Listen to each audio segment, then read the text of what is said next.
Hello, Louisa Jewell here with your weekly juice. Today I want to talk about my most favorite tool in positive psychology that builds relationships and improves relationships, and it's known as the Active Constructive Response. Now, this is the work of Dr. Shelly Gable at the University of California, Santa Barbara, and she's been studying relationships for decades. And she found that how people respond to someone's good news is more important than how somebody responds to people's bad news. When somebody responds well to your good news, you feel celebrated, you feel valued, you feel like you matter, and as a result, you feel closer to that person. You trust that person more. And studies even show that people have higher levels of well-being, both for the person who's doing the celebrating and for the person who is receiving the feedback. So this is really important to understand. So Shelly Gable determined that there are 4 different ways that we typically respond to people's good news, and 3 kind of can be destructive or really not good for the relationship. Well, only one, the active constructive response, really builds and improves the relationship. So let me share with you the 3 not so good. Maybe you can identify some of these. I certainly did when I read this research, and then I'll discuss how to do an active constructive response. Now, the first one is what is called the passive constructive response. So let me give you an example. I may be home cooking and my child comes in the door and says, "Mom, we won the hockey game." And I'm like, "Great, get your boots off. I got dinner on the table. Let's go." What did I do there? I said, "Great, my kid probably knows I'm happy that they won the hockey game."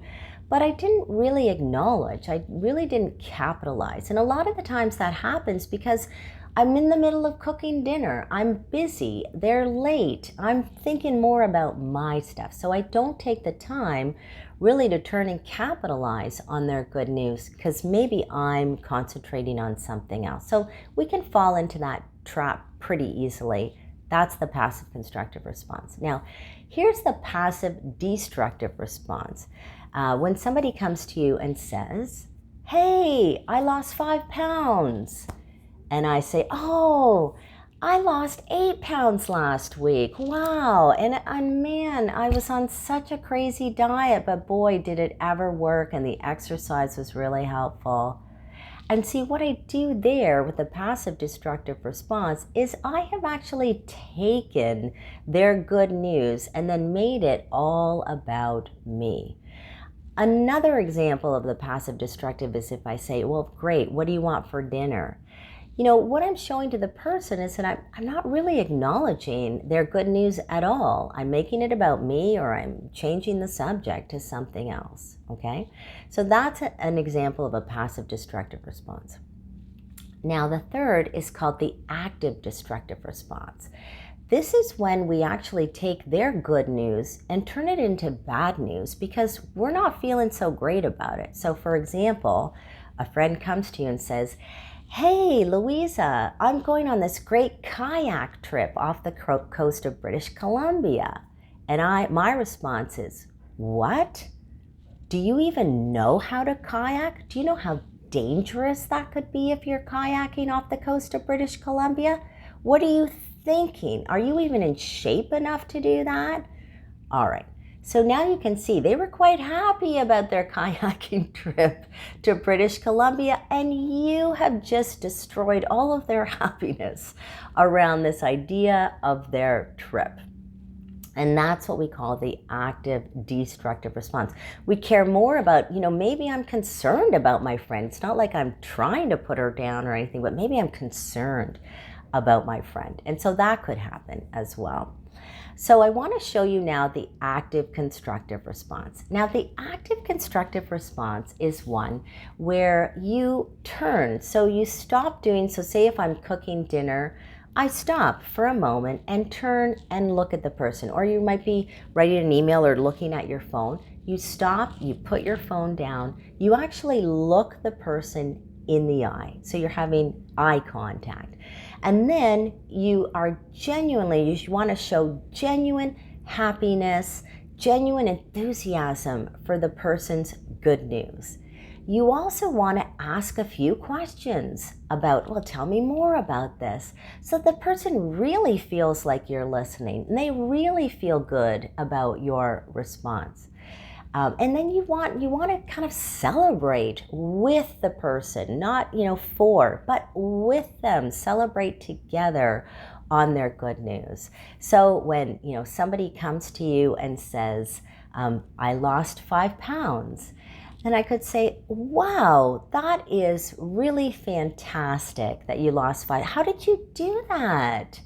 They said, "Well, I went on this special diet and it helped me." And I said, "Wow, and how long have you been on this diet?"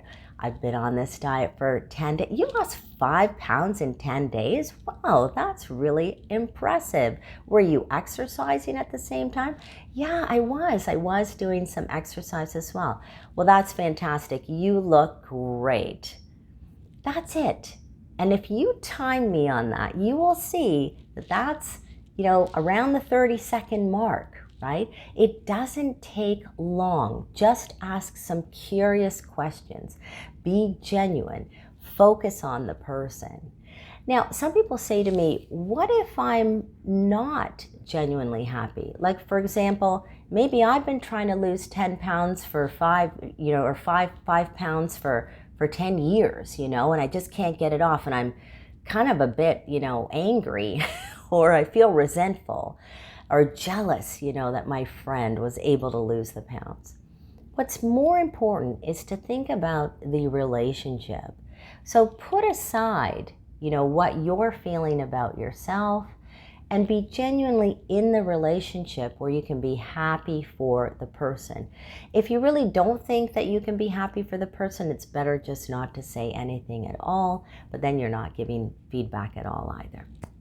All right, so that's the active constructive response. I hope you will share this with your family and friends, because I'm telling you, I worked with an organization where they wanted to change corporate culture, and we just taught them the active constructive response, and teams started doing it, and it just transformed teams with this one simple 30-second tool.